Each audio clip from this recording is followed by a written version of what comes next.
Yang pertama ada profil bisnis.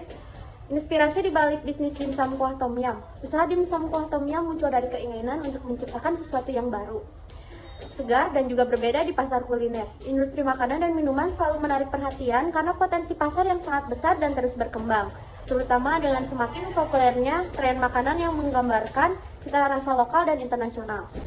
Mengapa mereka membutuhkan produk dimsum kuah tom yum? Karena usaha dimsum kuah tom yum muncul dari keinginan untuk menciptakan sesuatu yang baru, segar, dan berbeda di pasar kuliner. Selanjutnya, mengapa mereka membutuhkan produk dimsum kuah tom yum? Karena pengalaman rasa yang unik dan inovatif. Konsumen kini semakin mencari pengalaman kuliner yang baru dan berbeda, terlebih lagi anak muda zaman sekarang.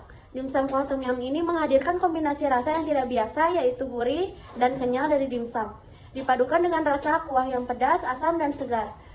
Inovasi ini akan menarik konsumen yang ingin mencoba sesuatu yang segar di tengah banyaknya pilihan makanan yang serupa. Produk yang akan kami jual adalah dimsum kuah tom yum, yang berarti inovasi kuliner yang menggabungkan dua jenis masakan terkenal, yaitu dimsum atau hidangan kecil khas Tiongkok dan tom yum sup pedas asam khas Thailand. Konsep ini menyatukan cita rasa gurih, pedas, dan asam dalam satu hidangan yang unik dan memberikan pengalaman kuliner yang baru dan menarik bagi konsumen. Adapun beberapa keunggulan dari dimsum kuah tom yum ini, yang pertama, kombinasi rasa yang unik, yang kedua, kelezatan yang memikat lidah, yang ketiga, inovasi yang menarik, dan yang keempat, peningkatan nilai gizi. Selanjutnya ada the market, customer. Target customer untuk produk dimsum kuah tom yum, yang pertama, pecinta kuliner Asia, terutama mereka yang menyukai makanan khas Thailand dan dimsum. Yang kedua, kaum milenial hingga dewasa muda. Mereka mencari makanan yang unik dan menarik untuk dicoba. Selanjutnya ada market size, estimasi pasar secara keseluruhan. Pasar makanan Asia di Indonesia terus tumbuh dengan tingkat pertumbuhan 5-7% per tahun. Yang kedua, segmen dimsum diperkirakan bernilai miliaran rupiah karena permintaannya meningkat, terutama di kota-kota besar. Yang ketiga, tren makanan fusion atau penggabungan cita rasa seperti ini semakin diminati karena menawarkan pengalaman kuliner baru. Selanjutnya ada competition, kompetitor produk. Restoran dimsum tradisional yang sudah ada seperti restoran Chinese food atau kios-kios dimsum kaki lima. Yang kedua, produk makanan beku yang menawarkan dimsum siap saji meskipun tanpa kuah tom yum. Yang ketiga, restoran Thailand yang menyajikan menu tom yum autentik meskipun tidak spesifik dimsum kuah tom yum. Selanjutnya sales projection, proyeksi penjualan dalam 4 minggu. Minggu pertama membuat 15 porsi dan dijual 15.000, jumlah total 225.000. Minggu kedua membuat 20 porsi dijual 15.000, jumlah total 300.000. Minggu ketiga membuat 25 porsi dijual 15.000, jumlah total 375.000. Minggu keempat membuat 30 porsi dijual 15.000, jumlah total 450.000. Proyeksi penjualan kami terus meningkat setiap minggu. Ada struktur organisasi dari kelompok kami, diketuai oleh Rafli. Sebagai pemimpin, Rafli bertanggung jawab untuk mengkoordinasi antar bagian, mengambil keputusan, dan pengawasan keseluruhan. Rafli memastikan tujuan tim tercapai dengan efektif mulai dari produksi, promosi, hingga keuangan. Berikut ada tim produksi, yaitu Sini Viranti, bertanggung jawab dalam produksi, menyiapkan dan memasak produk dimsum kuah tom yum dengan standar kualitas terbaik. Dan ada kreativitas produk, mengembangkan variasi menu untuk menarik pelanggan. Dan yang ketiga ada kolaborasi dengan promosi, bekerja sama dengan tim promosi untuk memastikan produk siap dipasarkan sesuai permintaan. Yang ketiga ada tim promosi, yaitu Nurul Putrian dan Arya Aditya, bertugas memasarkan produk melalui berbagai cara seperti media sosial, membuat konten menarik dan mengelola akun media sosial. Dan yang kedua ada brand awareness, memperkenalkan produk ke pasar target dengan strategi pemasaran yang kreatif. Yang ketiga ada kolaborasi, bekerja sama dengan Cindy untuk mengetahui stok produk dan kualitas yang akan dipasar. Dan yang terakhir ada keuangan, yaitu Desti Nur Aziza bertanggung jawab pada aspek finansial, yaitu pengelolaan dana, mengatur anggaran produksi, promosi, dan juga operasional tim. Dan yang kedua ada pencatatan keuangan, melaporkan pemasukan dan pengeluaran secara rinci. Yang terakhir ada evaluasi keuangan, memberikan masukan kepada ketua untuk meningkatkan efisiensi biaya dan juga keuntungan. Yang ketiga development, business development plan. Yang pertama ada development status. Saat ini kami telah memiliki sumber daya yang cukup untuk memulai pembuatan produk, termasuk tim yang kompeten, rencana kerja terstruktur, serta akses ke bahan baku dan teknologi. Keunggulan kami terletak pada inovasi produk, pemahaman terhadap kebutuhan pasar, dan jaringan mitra yang kuat untuk mendukung proses produksi. Yang kedua ada key partner. Mitra utama yang akan berkolaborasi dengan kami meliputi pemasok, bahan baku, distributor, dan penyedia jasa logistik.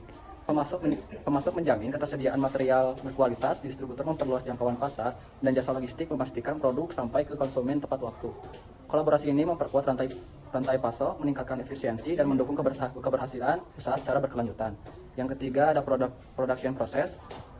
Proses produksi mencakup pengadaan bahan baku dari pemasok terpercaya, pengolahan dengan teknologi modern, perakitan dan pengemasan yang diawasi ketat sesuai standar kualitas.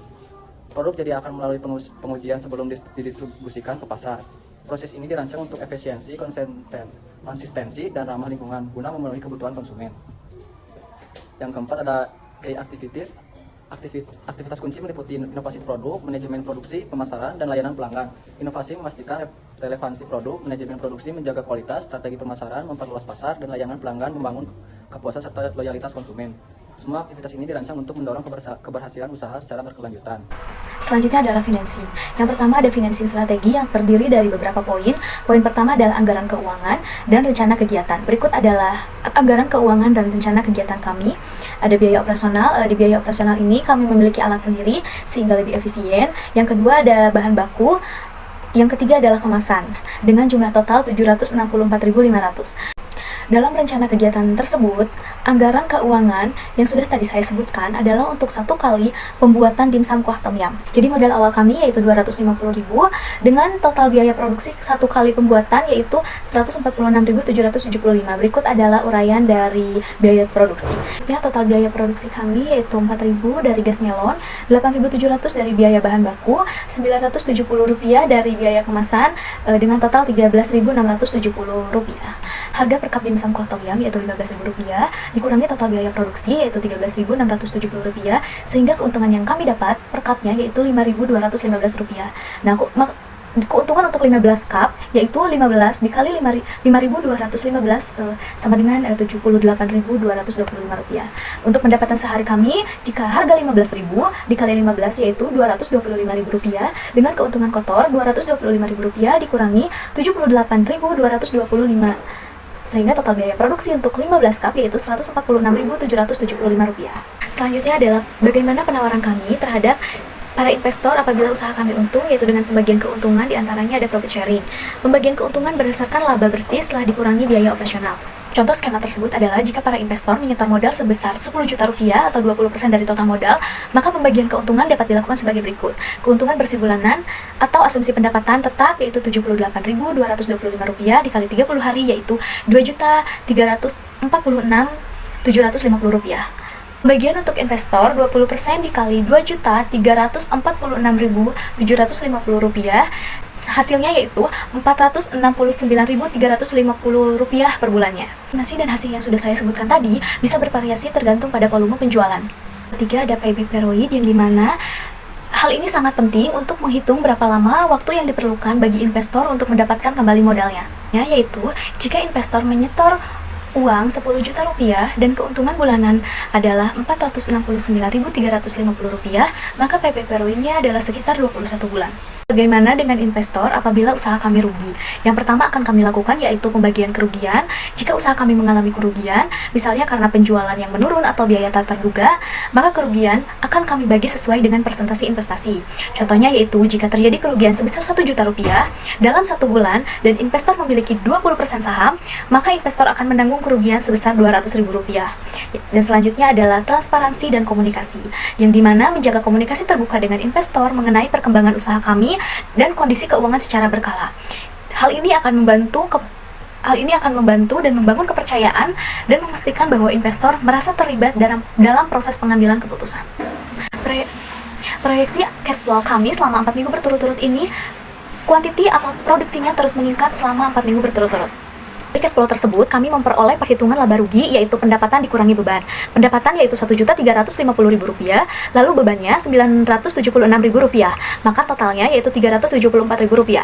Rp374.000 ini adalah termasuk laba atau keuntungan perusahaan kami selama total 4 minggu atau selama total 1 bulan. Selanjutnya adalah exit plan. Cara kami bertanggung jawab kepada stakeholder atau shareholder jika kami mengalami kerugian, yaitu kami akan melakukan langkah-langkah sebagai berikut. Yang pertama adalah analisis penyebab kerugiannya.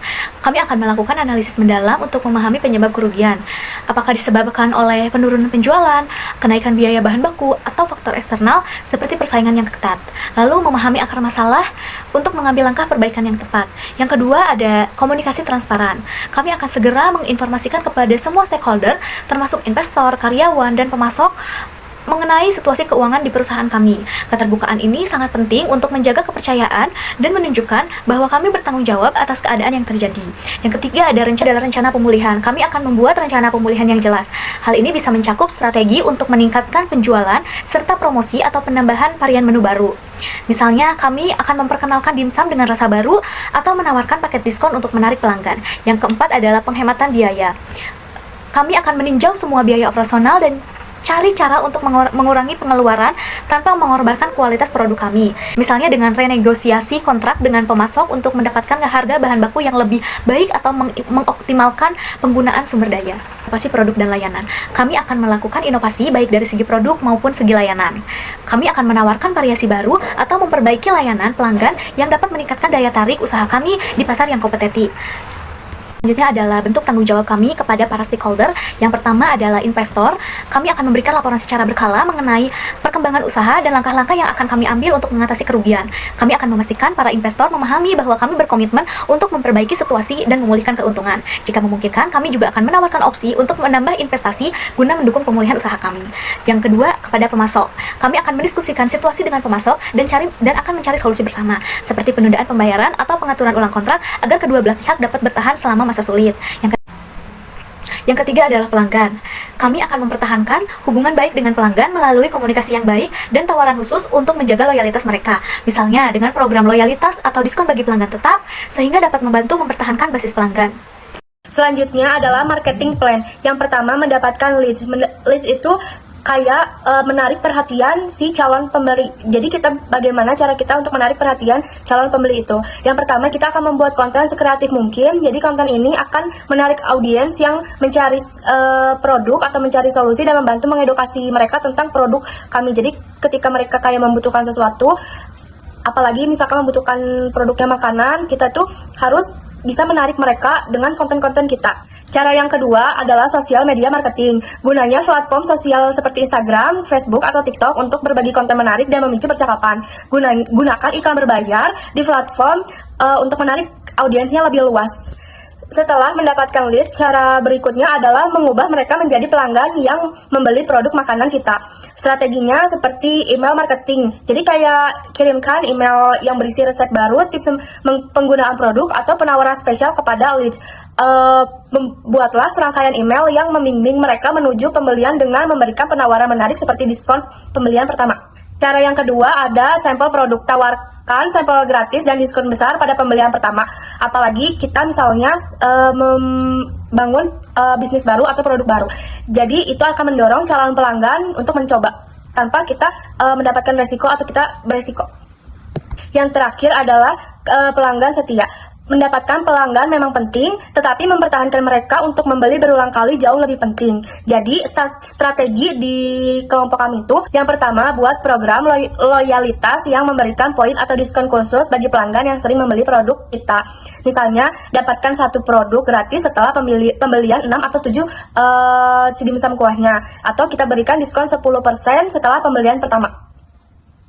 Yang terakhir ada how I plan to take advantage of competitor weak point. Di sini tuh jadi kayak menganalisa usaha-usaha atau produk sejenis. Jadi kita tuh bakal kayak mencari tahu kayak misalkan di toko A atau toko B yang ada dimsum kuah, apakah dimsum kuahnya itu sama seperti kita atau misalkan hanya dimsumnya saja, tidak pakai topping-topping lainnya. Nah, itu tuh bakal menjadi kayak kesempatan buat kita, kita harus nambah topping nih biar merasa di sana mah nggak ada, tapi di sini ada, di kita ada gitu. Terus kita juga bisa melihat di toko sebelah gitu ya, itu tuh harga jualnya tuh seperti apa. Nah terus kita tuh harus bisa beda dari toko sebelah. Jadi kita harus kayak membuat harga yang beda dari mereka, yang tapi kualitas tidak berkurang. Jadi rasa tetap kayak menjadi nomor 1 gitu. Terus kita juga bisa lihat dari platformnya mereka atau dari ratingnya mereka, itu tuh ratingnya itu sudah baik atau belum. Kalau misalkan mereka kurang, kita tuh harus bikin rating yang sangat baik. Jadi untuk calon pembeli itu lebih yakin kepada kita kalau misalkan di toko kami atau di produk kami itu lebih meyakinkan ketimbang yang lain. Jadi intinya kita itu harus menghadirkan berbagai varian yang lebih menarik, yang lebih beragam dan lebih lezat. Terus kita tuh menawarkan harga yang lebih terjangkau atau memberikan lebih banyak nilai tambah. Terus meningkatkan pengalaman pelanggan, baik dari segi pelayanan maupun pengemasan. Terus memperkuat branding dan membangun komunitas melalui sosial media dan pasaran digital.